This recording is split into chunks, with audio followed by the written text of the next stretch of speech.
চলচ্চিত্র শিল্পী সমিতির নতুন সভাপতি নির্বাচিত হয়েছেন অভিনেতা মিশা সওদাগর আর সাধারণ সম্পাদক হয়েছেন মনোয়ার হোসেন ডিপজল।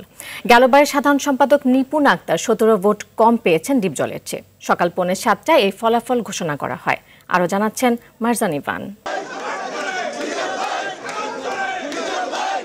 আবারও চমক, এবার পর্দার খলনায়কদের কাছে হারলেন নায়ক নায়িকা। চলচ্চিত্র শিল্পী সমিতির নতুন সভাপতি মিশা সওদাগর ও সাধারণ সম্পাদক ডিপজল। ওয়ালটন ফ্রিজ কিনে অনেকের মতো আপনিও হয়ে যেতে পারেন মিলেনিয়াল।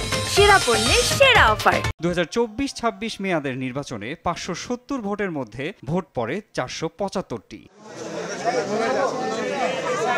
২৬৫ ভোটে সভাপতি নির্বাচিত হয়েছেন আগে দুইবার দায়িত্ব পালন করা সভাপতি মিশা সওদাগর।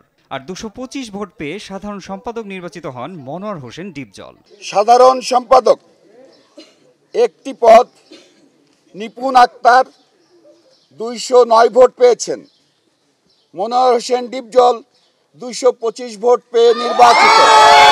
সহসভাপতি পদে মাসুম পারভেজ রুবেল ও ডিএ তায়েব, সহ সাধারণ সম্পাদক আরমান, সাংগঠনিক সম্পাদক জয় চৌধুরী, আন্তর্জাতিক বিষয়ক সম্পাদক আলেকজান্ডার বো, দপ্তর ও প্রচারে জ্যাকি আলমগীর, ক্রিয়ায় মামনুর হাসান ইমন ও কোষাধ্যক্ষ নির্বাচিত হয়েছেন কমল। আমি বলবো এই শিল্পী সমিতি আমরা সবাই মিলে এটাকে সামনে নিয়ে যাব। আমরা সবাই মিলে একভাবে থাকতে চাই। আমরা কোনো ভাগাভাগি চাই না, আমরা সবাই এক। আর যারা যারা আমাদের এখান থেকে বাদ পড়েছিল সবাইকে আমরা গ্রহণ করে নিলাম। এবার কার্যনির্বাহী সদস্য পদে মিশা ডিপজল পরিষদ থেকে ৯ জন আর কলি নিপুণ পরিষদ থেকে ২ জন নির্বাচিত হয়েছেন।